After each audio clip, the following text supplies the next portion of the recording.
चलिए दोस्तों, तो हम लोग अभी अपना सीए इंटरमीडिएट का नेक्स्ट चैप्टर स्टार्ट करेंगे। हमने प्रॉस्पेक्टस ख़त्म किया प्रीवियसली। अभी हम लोग पढ़ाने वाले हैं आपको शेयर कैपिटल ना, introduction to share capital chapter section 43 से लेके 72 है ना। कॉन्सेप्ट रिलेटेड टू शेयर्स पढ़ेंगे पहले बेटो, 43 to 70 एंड देन डिबेंचर्स में 71। चलिए स्टार्ट करते हैं पढ़ना। ठीक है, पहले आप लोगों को एक चीज़ तो पता होगी कि कंपनी जो है वो एक कॉर्पोरेट फाइनेंस के अंदर रन होता है। मतलब कंपनी के पास जो सोर्स ऑफ कैपिटल होते हैं वो as compare to other form of organisation बहुत ज़्यादा होते हैं, अगर आप लॉजिकली जाएंगे तो। जैसे मैं कंपनी के अगर सोर्स ऑफ कैपिटल की बात करूं तो मैं यहीं पर अगर आपको छोटा सा बना के दिखाऊं, दो सोर्स में होता है वो ओन और बोरोड। ओन में अगर आप चले जाएंगे तो प्रमोटर्स कैपिटल आ जाएगा, है ना, शेयर कैपिटल आ जाएगा। बोरोड में आपके पास में बहुत सारे ऑप्शंस होते हैं, जैसे कि डिबेंचर्स, बॉन्ड, पब्लिक डिपॉजिट्स, है ना, मल्टीपल सोर्सेस हो गए आप लोगों के पास में। ठीक है, loans from financial institutions and banks. बस हमको वही पढ़ना है कि शेयर कैपिटल किस प्रकार का कैपिटल होता है और क्यों वो कंपनी के लिए बहुत ज़्यादा इंपॉर्टेंट है। चलिए स्टार्ट करते हैं। शेयर कैपिटल लाइफ ब्लड है, कंपनी इसके बिना सर्वाइव नहीं कर सकती। ठीक है, कंपनी कितना कैपिटल इशू करने वाली है ये कंपनी को बताना पड़ता है अपने मेमोरेंडम में लिख के, आपको पता होना चाहिए। ठीक है, बेसिकली, है ना, उसको हम ऑथराइज शेयर कैपिटल या मिनिमम शेयर कैपिटल या नॉमिनल शेयर कैपिटल भी कहते हैं। लॉजिक समझा? यानी कैसा, कंपनी का जो मेमोरेंडम ऑफ एसोसिएशन है उसमें जो कंपनी का कैपिटल क्लॉज होता है उसमें कंपनी को बताना पड़ता है कि वो कितना शेयर कैपिटल इशू करने वाले हैं मैक्सिमम। तो इसलिए उसको हम बोलते हैं नॉमिनल शेयर कैपिटल। इतना तो हम कम से कम इशू करेंगे, हमें लगेगा तो हम मेमोरेंडम को चेंज करके उस लिमिट को बढ़ा देंगे। या authorise share capital because it is authorised by the ROC and authorised under, किसके द्वारा ऑथोराइज किया गया? एमओए में। बराबर है ना? ठीक है ना। शेयर डिबेंचर्स दोनों इशू करती है कंपनी।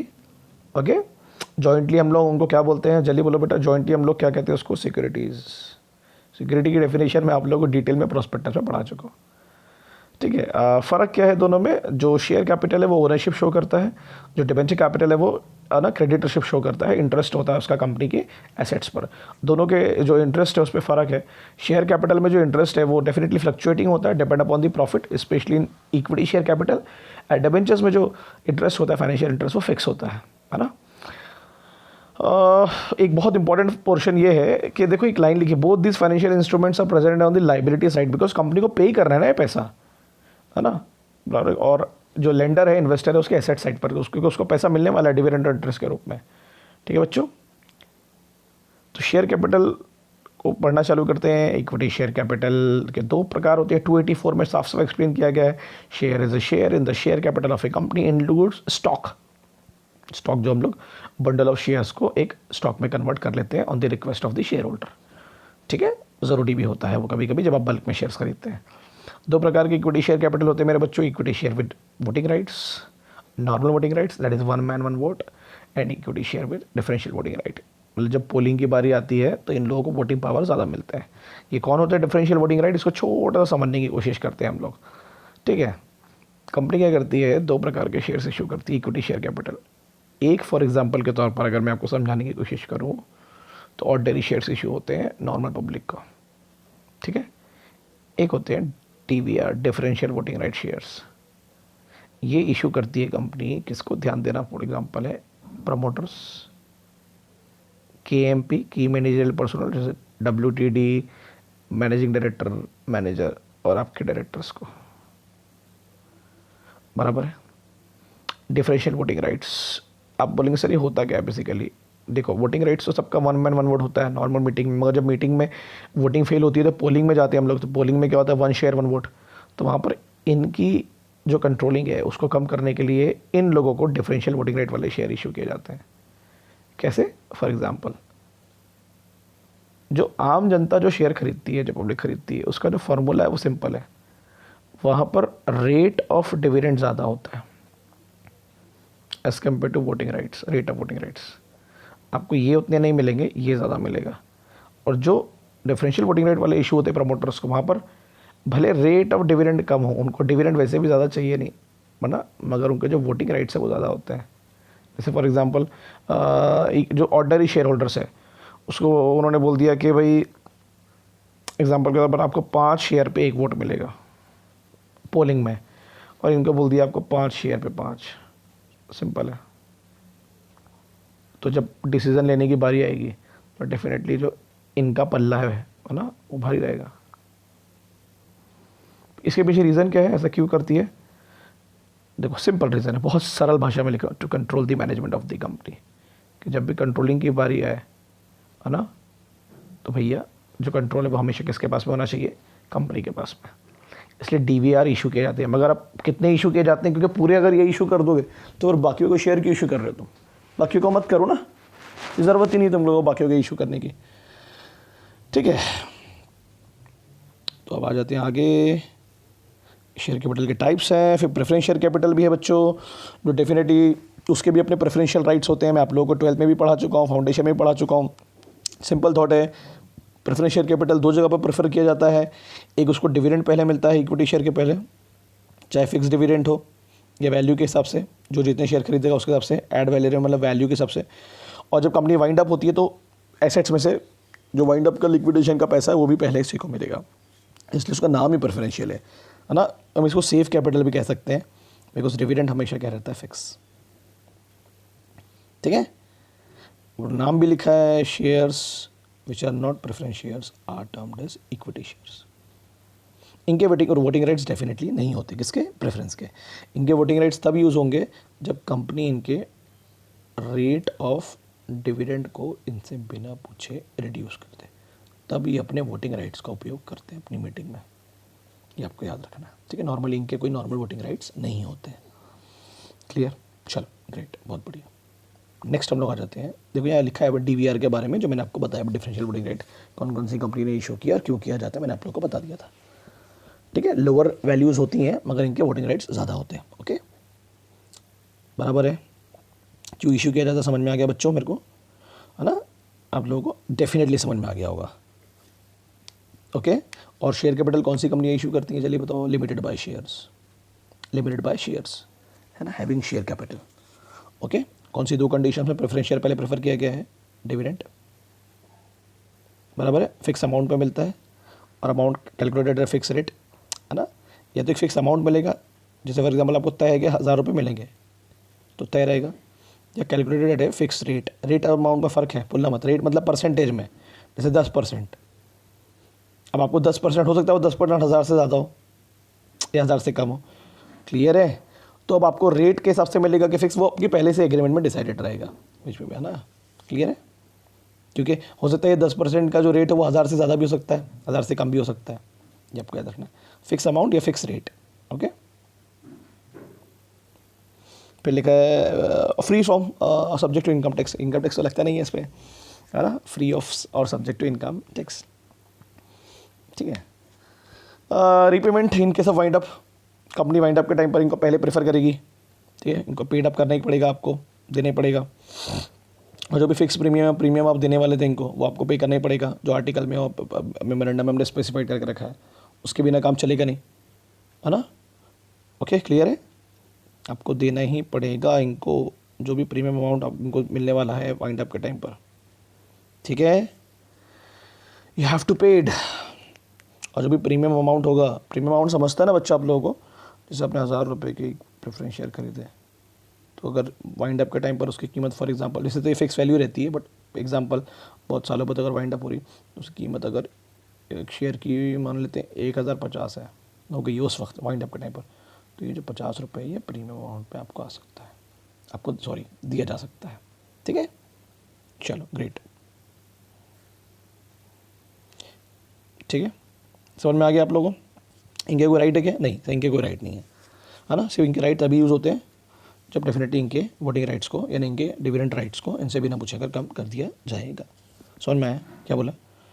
पक्का समझ में आया, है ना। It is a right to participate whether fully or limited extend with capital not under preferential right. अच्छा, एक और लोचा इनको डिविडेंड तो मिलेगा ही मिलेगा, इनको कुछ कैपिटल में मिलता है, इसको बोलते हैं पार्टिसिपेटिंग प्रेफरेंस शेयर्स। जब सरप्लस प्रॉफिट होते हैं कंपनी को, उसमें से पहले हिस्सा जाता है इक्विटी को, और जो बचा हुआ हिस्सा होगा वो इनको मिलेगा सरप्लस में से, किसको? प्रेफरेंस शेयर को। यहाँ पर भी ये लोग पार्टिसिपेट करते हैं, ये आपको भूलना नहीं है। ठीक है, तो यहाँ पर लिखा हुआ है इन रिस्पेक्ट ऑफ डिविडेंड मिलना ही मिलना है। इसके अलावा और क्या मिलते हैं? In addition to the preferential right to the amount specified in sub clause ए, जो सब क्लॉज ए में आपको मिलने वाला है। It is the right to participate whether fully or to limited extent with capital not attached to preferential right. अब ये जो सरप्लस प्रॉफिट है ये क्या प्रेफरेंशियल राइट था क्या? नहीं, फिर भी पार्टिसिपेट तो कर रहे हैं ना, या तो फुल्ली मिलेगा या लिमिटेड एक्सटेंट तक मिल तो रहा है। ठीक है, इन वाइंड अप का अमाउंट भी मिल रहा है, जो उनको जो एडिशनल अमाउंट है वो भी मिल सकता है सरप्लस प्रॉफिट में से। ठीक है, जो उनके प्रेफरेंशियल राइट की श्रेणी में नहीं आता था। देखो लिखा ना उसमें, not entitle which may remain after the entire share capital has been repaid. ठीक है, ये तो हुआ डिविडेंड के टाइम पर। और ये जब वाइंड अप के टाइम पर अगर मान लो सरप्लस बच गया, तो सरप्लस वाइंड अप के टाइम पर भी सरप्लस बचा, तो पहले आप किसको दोगे? इक्विटी को। वहाँ पहले इक्विटी आएगा, है ना, और इक्विटी के बाद फिर जो बच गया रिमेनिंग उसको आप प्रेफरेंस को डिस्ट्रीब्यूट कर सकते हो। ठीक है, क्लियर है। रूल 4 क्या बोलता है? कंपनीज रूल 2014 क्या बोलता है? Condition for equity of share with differential voting right. अभी पढ़ाया मैंने आपको। No company limited by share issue differential voting rights as to dividend, चाहे डिविडेंड से रिलेटेड डिफरेंशियल वोटिंग राइट्स हो या वोटिंग से रिलेटेड हो, अनलेस कंपनी अगर जब इन कंडीशंस को फुलफिल ना करे। बड़ी इजी कंडीशन है। पहली कंडीशन क्या है? डेफिनेटली अगर डीवीआर इशू करना है तो आर्टिकल में उसका प्रोविजन होना चाहिए। ठीक है, एक ऑर्डिनरी रेजोल्यूशन आपको पास करना पड़ेगा। कहाँ पर? जनरल मीटिंग में। कोई स्पेशल रेजोल्यूशन नहीं रख रहे हैं सियाने। Equity share of are listed on a recognised stock exchange, तो issue of share shall be approved by the share holder. अगर वो जो शेयर्स है वो ट्रेडेड हुए, मतलब वो स्टॉक एक्सचेंज से ट्रेडेड है ना, बाइंग और सेलिंग होती है उनकी, ट्रेड किए जाते हैं इंडेक्स के थ्रू, तो आपको पोस्टल बैलेट मतलब इलेक्ट्रॉनिकली शेयर होल्डर से पूछना पड़ेगा, इलेक्ट्रॉनिक फॉर्म में। पोस्टल बैलेट एक वोटिंग फॉर्म है, ई फॉर्म में आप शेयर होल्डर से परमिशन लेंगे। क्लियर है, ये एक इंपॉर्टेंट पोर्शन आ गया। The shares with differential voting right shall not exceed 26% of the total post paid up capital. मतलब आपका पेड अप कैपिटल मान लो फॉर एग्जांपल 10 करोड़ है, प्लस उसमें कुछ अपने बीच में डिफरेंशियल वोटिंग राइट के और कैपिटल इशू किए थे, तो फॉर एग्जांपल मान लेते हैं 5 करोड़ का, नहीं 5 करोड़ नहीं, ज़्यादा हो जाएगा, 10 करोड़ प्लस 2 ये हो गए 12। अब 12 करोड़ का आपको मैक्सिमम 26% आप इशू कर सकते हैं डिफरेंशियल वोटिंग राइट वाले शेयर, इसका 26% आप निकाल लेंगे, इतने के आप डीवीआर इशू कर सकते हैं। ठीक है, क्लियर है, भूलने का नहीं है ना बेटा। ये लाइन है जिसके लिए मैंने लिखा हूँ। The company having a company का consistent track record on a distributable profit from last year. What is distributable profit? जब डिविडेंड पे कर रहे हैं अपने नेट प्रॉफिट से, इसको बोलते हैं डिस्ट्रीब्यूटेबल प्रॉफिट। नेट प्रॉफिट का वो हिस्सा जिसको हम डिविडेंड के तौर पर डिस्ट्रीब्यूट करते हैं। तो अगर आपका लास्ट ईयर्स का ट्रैक रिकॉर्ड अच्छा है तो डीवीआर इशू करो, नहीं तो इसका मतलब तुम धोखा दे रहे हो अपने शेयर होल्डर्स को। ठीक है, पक्का। फिर कंपनी को ये भी बताना पड़ेगा कि company has not defaulted, company ने किसी भी प्रकार का डिफॉल्ट नहीं किया है, टू फाइल फाइनेंशियल स्टेटमेंट, जैसे बैलेंस शीट्स, आपके books of accounts, profit and loss account, ना एनुअल रिटर्न फाइल करने में पिछले 3 फाइनेंशियल ईयर्स में, जो इस साल वाले को छोड़ के, जैसे 2020 में आप इशू कर रहे हो ना डीवीआर, तो 2017, 18, 19 में किसी प्रकार का डिफॉल्ट नहीं हुआ है, ना एफएस फाइल करने में, ना एनुअल रिटर्न फाइल करने में। ठीक है, the company has no subsidiary default in payment of, हमने हर प्रकार का डिविडेंड दिया है अपने शेयर होल्डर को। जो डिपॉजिट्स थे, पब्लिक डिपॉजिट्स, वो भी पे किए हैं 6 महीने से 36 महीने। प्रेफरेंस शेयर्स को भी बराबर रिडीम कर दिया, डिबेंचर को भी रिडीम कर दिया। बराबर कि नहीं बराबर है? हर वो चीज़ जो लाइबिलिटी के तौर पर थी कंपनी में, कंपनी पे कर चुकी है, ये आपको ध्यान रखना। ठीक है, जो इंटरेस्ट था, ये वाला पॉइंट बड़ा इंपॉर्टेंट है। The company has not defaulted in payment of dividend, ना प्रेफरेंस शेयर का पैसा डुबाया, ना बैंक का पैसा डुबाया, ना किसी फाइनेंशियल इंस्टीट्यूशन का पैसा डुबाया, है ना। किसी भी प्रकार का जो इंटरेस्ट और पैसा कंपनी पे था, जो भी पेमेंट्स थी, जैसे जो भी स्टेटरी पेमेंट्स थी, किसी कंपनी को देना था, किसी कॉर्पोरेशन को पे करना था, हमने किसी प्रकार की ना, हमने आईपीएफ पे जो पैसा डालना था वो भी दे दिया है। यार आईपीएफ पढ़ाया था मैंने आपको डिविडेंड में, 7 साल बाद आप आईपीएफ में पैसा डाल देते हो। हर वो चीज़ जो लाइबिलिटी के तौर पर कंपनी पे थी, कंपनी पे कर चुकी है। ठीक है, और अगर मान लो कंपनी ने कोई डिफ़ॉल्ट की है, जैसे ये उसके पहले जो क्लॉजेस पढ़े अगर आपने, और उस डिफ़ॉल्ट को अगर 5 ईयर्स कंप्लीट हो चुके हैं, तब कंपनी दोबारा से डीवीआर इशू कर सकती है। देखिए लिखा है, यहाँ पर लिखा है, ध्यान देंगे, एक्सपायरी ऑफ 5 ईयर्स। ठीक है, नेक्स्ट क्या है? एच क्या बोलता है? The company has not been penalised, किसी प्रकार की पेनल्टी या पनिशमेंट नहीं लगाया कोर्ट के द्वारा net tribunal during the last 3 years. ये भी कंडीशन है ना। चलो डिफ़ॉल्ट भी हुआ बट पेनलाइज नहीं हुआ, आप या हुए तो उसको 3 साल हो जाना चाहिए कम से कम। और कौन कौन से ऑफेंसेस हो सकते हैं? आरबीआई एक्ट 1934 में अपने, अब ये एनबीएफसीज पे भी रख सकता है। एनबीएफसीज का पैसा डुबाया आपने, होता है ना कई बार ऐसा। सेबी आ गया, मतलब शेयर मार्केट से रिलेटेड कुछ इश्यूज़ है, स्टॉक मार्केट से रिलेटेड कुछ इश्यूज़ है, सिक्योरिटीज़ में कुछ गड़बड़ की आपने, सिक्योरिटी कॉन्ट्रैक्ट रेगुलेशन एक्ट, फीमा आ गया मतलब foreign earnings, foreign payments, foreign issues, बराबर है कि नहीं बराबर है भाई। अगर इसमें कुछ गड़बड़ की हो और इसमें अगर तुमको पेनलाइज्ड हुए तो उसके 3 साल खत्म हो जाएंगे, तब तुम दोबारा से डीवीआर इशू कर सकते हो। इनको रेगुलेटर्स कहते हैं, अलग अलग सेक्टर रेगुलेटर्स। रिस्ट्रिक्शंस है भाई, you can not convert your equity share capital with voting rights into equity share with, मतलब जो ये नॉर्मल वोटिंग राइट्स वाले लोग हैं, इनके नॉर्मल वोटिंग राइट्स है, you can not convert into them the DVR, इसमें आप कन्वर्ट नहीं कर सकते। और उल्टा वाइस वर्सा, ना इसको इसमें ना इसको इसमें, रिस्ट्रिक्शंस है। फिर कंट्रोल पे फर्क आ जाएगा ना कंपनी के। अगर आप डीवीआर वाले को ऑर्डिनरी बना दोगे तो कंट्रोल हट जाएगा, फिर मतलब क्या रहा, फिर तो एक ही जैसे हो गए। और अगर ऑर्डिनरी वाले को डीवीआर में ला दोगे तो फिर उनके पास कंट्रोल चले जाएगा, ऑर्डिनरी शेयर होल्डर्स के पास में, ठीक है। नेक्स्ट रूल 4 सबसेक्शन 5 क्या कहता है, ये तो रूल 4.3 था अपन ने जो पढ़ा, that holders of equity share with differential voting share enjoy और अदर राइट्स, यानी इनको डीवीआर तो मिल ही रहा है ना, ऑर्डिनरी शेयर के मुकाबले तो इनके बेहतर वोटिंग राइट्स हैं पोलिंग में, साथ में इनको और भी बेनिफिट्स मिल रहे हैं जो नॉर्मल इक्विटी शेयर होल्डर को मिलते हैं, जैसे bonus, free shares, existing right issue मिलेगा, जो दोबारा से मौका मिलता है शेयर खरीदने का, हर वो अधिकारी इनको दोबारा मिलेंगे। किसकी बात कर रहे हैं मैंने, प्रमोटर्स की, केएमपी की, डायरेक्टर की, है ना, इन लोगों को, बराबर है, ठीक है। जिससे ऑर्डिनरी इक्विटी शेयर होल्डर को मिलता है, भूलने का नहीं, रूल 4.5, रूल 4.3 कन्वर्जन, ठीक है बच्चों, पक्का समझा। और आपको पर्टिकुलर्स तो मेंटेन करने ही पड़ेंगे। इनका भी एक रजिस्टर ऑफ मेंबर होगा जिसको आप अपने रजिस्टर्ड ऑफिस में रखेंगे, उसकी आप कॉपीज़ आप आरओसी को भी भेजेंगे। रूल 4.6, जब आप डीवीआर इशू करते हैं तो आपको उसका रजिस्टर मेंटेन करना होगा अंडर सेक्शन 88, ऑल द जैसे name of directors, promoters, KMP, कितने शेयर खरीदे, कितना वोटिंग राइट है, क्या उसके डिस्टिंक्टिव नंबर है, अगर वो फिजिकली इशू हुआ है तो, है ना, जैसे अभी तो इलेक्ट्रॉनिकली कंपलसरी हो चुका है, मैंने आप लोग को पढ़ाया था, ठीक है। पूरी डिटेल्स, कितने शेयर खरीदे हैं, ठीक है, कितनी वैल्यू थी शेयर्स की, सब आपको बताना पड़ेगा। You have to maintain that, compulsory है ना, अंडर रूल 4.6, बोलने का नहीं, सेक्शन 88 के अनुसार you have to maintain the registers. समझा क्या मेरे बच्चों, ग्रेट, ठीक है। अब बेसिक रिक्वायरमेंट सेक्शन 46 पढ़ लेते हैं ना, बड़ा आसान है यार सेक्शन 46, इसको अगर समझने की कोशिश करेंगे अपन लोग तो हम लोगों को ईजिली समझ में आ जाएगा। क्या बोलता है सेक्शन 46(1) कहता है साफ साफ, a certificate issued under a common seal if any of the company, कौन इशू कर रहा है, या तो कंपनी इशू कर रही है या कंपनी के 2 डायरेक्टर इशू कर रहे हैं, काउंटर साइन बाय सेक्रेटरी, याद है पढ़ा था मैंने। कंपनी अगर ऐसा कोई सर्टिफिकेट इशू कर रही है जो बता रहा है कि आप कंपनी के ओनर हो, जैसे कि शेयर सर्टिफिकेट, तो उस पर किसकी साइन होती है, तो कॉमन सील होगी, और अगर ये नहीं भी रहा तो 2 डायरेक्टर की साइन भी चलेगी और काउंटर साइन बाय सेक्रेटरी, तो तभी उसको कॉमन सील की इक्विवेलेंट माना जाता है, पढ़ा था ना। तो वो जो सर्टिफिकेट है वो आपकी ओनरशिप को प्रूफ करने वाला है। सर्टिफिकेट को हम लोग क्या बोलते हैं नॉर्मली, शेयर सर्टिफिकेट क्या बोलते हैं, उसमें लिखा रहता है ना नंबर ऑफ शेयर्स कितने खरीदे आपने, है ना। डिस्टिंक्टिव नंबर खत्म हो जाता है अगर इलेक्ट्रॉनिकली इशू हुआ है, कोई डिस्टिंक्टिव नंबर की ज़रूरत नहीं है, ठीक है। वही आपका प्राइमा फेसिया है, this is the first evidence to proof that you are the owner, first evidence. कोई चैलेंज करेगा ना अगर आपकी ओनरशिप को, तो यू कैन टेक कि भाई मेरे पास शेयर सर्टिफिकेट है, तो वो आपके टाइटल को बता देगा कि यू आर द ओनर, ठीक है, of the person to such shares. उसमें डुप्लीकेट सर्टिफिकेट भी आ जाएगा एक, अगर ये ओरिजिनल वाला घूम जाता है या फट जाता है या जल जाता है तो डुप्लीकेट, उसको भी, वो भी प्राइमा फेसिया में आएगा, वो भी प्रूफ कर सकते हैं आप उसको दिखा के। अगर वो ओरिजिनल वाला लॉस्ट हो गया और डिस्ट्रॉयड हो गया या डिफेस्ड हो गया, जैसे उसको आपने पूरी तरीके से उसके फेस वैल्यू को, जो फेस ऑफ द सर्टिफिकेट था, बिगाड़ दिया, जैसे गुदागादी कर दी या कुछ और प्रिंट कर दिया, सेम एप्लीकेबल टू दैट, पूरी तरीके से तहस नहस कर दिया, म्यूटिलेट कर दिया उसको ओरिजिनल सर्टिफिकेट को, या वो फट गया, टॉर्न हो गया, है ना, सरेंडर टू कंपनी, या आपने सरेंडर कर दिया कंपनी को। क्लियर है ना, सरेंडर करना ज़रूरी है, तभी तो पता चलेगा वो प्राइमा फेसिया है ना। ये सब प्राइमा फेसी में आता है कि भैया हाँ मेरे पास में ओनरशिप है, इफ़ आई हैव दैट, मेरे पास में अगर है तो।